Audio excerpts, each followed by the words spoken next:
Yuk, balik lagi sama gue Rian Prasetyo. Nah, pada kesempatan kali ini kita akan membahas tentang model infrastruktur jaringan. Oke, dan gak lama-lama langsung saja kita masuk ke penjelasannya. Oke. Nah, sebelumnya teman-teman tahu nggak apa sih data center itu? Nah, data center adalah inti dari operasi internet yang besar dan penting, memungkinkan layanan-layanan seperti Google untuk berfungsi dengan baik. Tim Google yang berdedikasi menjaga pusat data ini dengan semangat tinggi, menerapkan standar keamanan yang sangat tinggi, dan terus berinovasi dalam teknologi pendinginan menggunakan air dingin untuk meningkatkan efisiensi. Mereka juga memiliki prosedur ketat untuk manajemen dan penghancuran drive yang tidak digunakan lagi, menunjukkan komitmen Google dalam melindungi keamanan dan privasi pengguna mereka. Nah, sementara itu, tim rekayasa pengadaan dan operasi bertanggung jawab memastikan mitra luar dapat menyediakan infrastruktur tepat waktu untuk pengalaman pengguna yang luar biasa di seluruh dunia. Mereka terlibat dalam seluruh proses pengadaan lokasi, infrastruktur, dan koneksi pusat data Facebook. Meskipun menghadapi tantangan, mereka yakin bahwa tidak ada yang tidak mungkin. Dengan fokus pada inovasi, kecepatan, dan dampak positif bagi masyarakat, tim ini menjalankan misi Facebook untuk menghubungkan komunitas di seluruh dunia.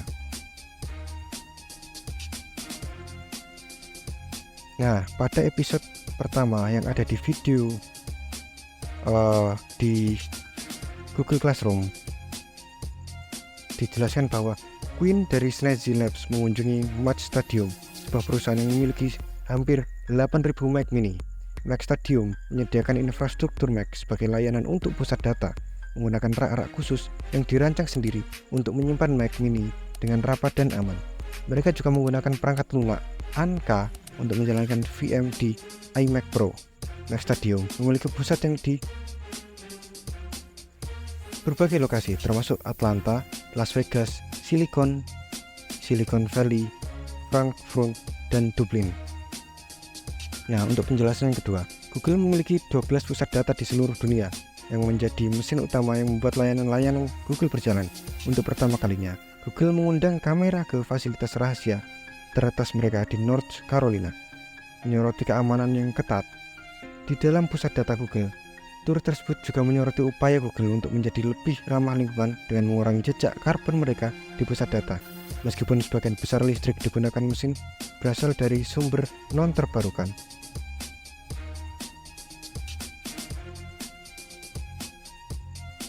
Nah, ini sebelumnya teman-teman tahu kan ada berapa sih pusat Google di seluruh dunia? Nah, Google memiliki 12 pusat data di seluruh dunia yang menjadi mesin utama yang membuat layanan-layanan Google berjalan. Untuk pertama kalinya, Google mengundang kamera ke fasilitas rahasia teratas mereka di North Carolina, menyoroti keamanan yang ketat di dalam pusat data Google. Tur tersebut juga menyoroti upaya Google untuk menjadi lebih ramah lingkungan dengan mengurangi jejak karbon mereka di pusat data. Meskipun sebagian besar listrik yang digunakan masih berasal dari sumber non terbarukan. Selain itu, IBM memiliki pusat layanan cloud di Spanyol, salah satu dari 10 pusat layanan cloud di seluruh dunia yang terletak di Spanyol. Pusat data ini menyediakan layanan yang dapat diperluas ke pusat data lainnya di seluruh dunia tanpa perlu berinvestasi dalam infrastruktur di luar negeri. Pusat data ini dilengkapi dengan teknologi terbaru dalam hal keandalan, ketahanan, dan keamanan. Dengan perangkat keras dan perangkat lunak yang canggih, pusat data ini mampu menangani berbagai layanan cloud untuk memenuhi kebutuhan bisnis klien dengan fleksibilitas dan keandalan yang tinggi.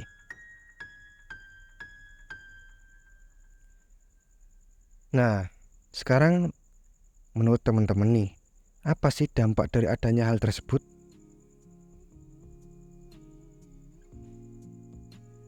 Secara keseluruhan, pusat data menjadi komponen yang sangat penting dalam ekosistem digital saat ini, memungkinkan layanan-layanan internet dan teknologi untuk beroperasi dengan lancar dan aman di seluruh dunia. Dengan standar keamanan yang tinggi dan inovasi terus-menerus, pusat data menjadi tulang punggung infrastruktur digital modern yang mendukung aktivitas online masyarakat global.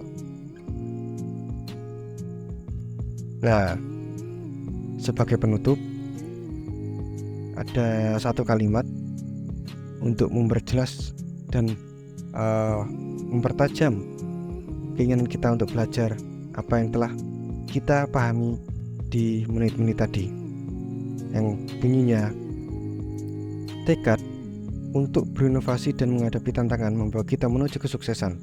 Pusat data tidak hanya menyimpan informasi, tetapi juga mewakili ketahanan dan keamanan dalam dunia digital.